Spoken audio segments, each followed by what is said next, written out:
nung time na ano ba, kinakausap ako ng kasama ko.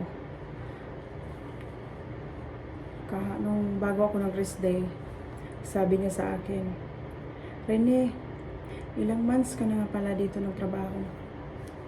Sabi ko, sa company, 2 years and 6 months na ko. Ano siya sa kuha. Ang tagal ko na daw niya nag-work sa pero hindi pa rin siya na regular. Hindi pa siya inapruban yung kanyang regular apply. Nag-ask siya. Sabi ko sa kanya, doon ka sa office mag-ask kung gusto mo. Kasi mga kasimple, kahit mag-ask ka dito sa office na, uy, gusto ko ng regular hours or full-time, ganyan. Kapag naman yung manager mo sa department, hindi ka aprobahan, hindi ka approve din, hindi ka talaga nila i-recommend. Ano na siya, pag once maganda ang record mo, wala kang mga lates, wala kang mga irregular ka talaga nila, full time ka nila, regular employee. So sabi ko sa kanila,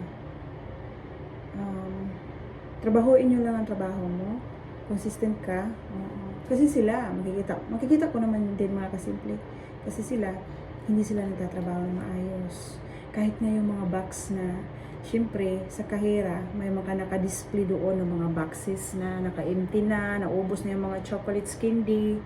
Hindi nga nila naligpit yan. So, tapos, kahit yung mga computer, hindi nila pinupunasan, ganun ba?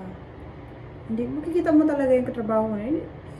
Pumupunta lang doon, minsan nagchichismis, walang ginagawa. Ano ba? Walang integrity. So, syempre, manager mo, nakikita ka sa department kung paano ka.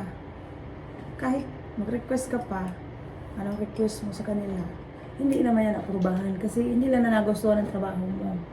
Kapag ikaw yung tao talaga na hindi ka nauutusan ng amo mo, alam mo na yung ginagawa mo kung mag-work ka, mismo yung i-recommend ka talaga niya sa manager mo doon sa office o kanisikuan, karapat dapat yan. Parang ganun ba? Kasi nalaman nila na mag-regular ako. Tapos nakikita nila na bago lang ako dito. Hindi nila alam na matagal na ako sa company din. Diba? Nag-transfer lang ang kasimple dito. Siguro mga lang ako mga kasimple dito sa company namin. Dito sa ibang branch. Dito na branch. Mga 4 months ata, 5 months. Oo. Na din mga September, mga sugod ata. October, November, December, January. Parang mga 5 months na ako. Kaya sinabi niya sa akin, ang tagal na daw niya, nag-request, hindi pa rin na-aprobahan siya. Sabi ko sa kanya, baka nakalimutan ka. O, pumunta ka sa office, ganun. Kasi ako nung, sinabihan ako ng aking, supervisor sa HR na kung gusto ko daw. Sabi ko, kung bigay mo naman yan sa akin, bakit hindi? Diba? So, yun, mga kasimple. Kasi, tayo kasi tinitingnan tayo kung yung trabaho natin, ginagawa din natin. Sila ginagawa naman nila yung trabaho nila. As kahira lang. Pero, sa paligid ng kahira, hindi na nagagawa. Kahit magwalis-walis nga, hindi. Lagi lang sa phone, ganon. Dapat, bago ka mag-start sa work mo, magwalis-walis ka muna dyan. Wala pa ng customer. Nakaupo na doon. Nandun ako sa cellphone na. Paano kung magustuhan ng amo mo niyan? Ganon. Ako, pag mag-start ako guys, kahit na, basta may ginagawa ako, ganon. Yung mga nire-refillan ko yung mga paligid ko ng mga coke, yung mga chocolates, nire-refill ko yan. Pag walang customer, sila wala, puro lang cellphone, upo-upo lang, kahit makakalat na yung mga boxes. Kaya sabi ko, isip ko doon, hindi ko naman masisisi na bakit hindi ka na regular agad. Ganun lang yan guys.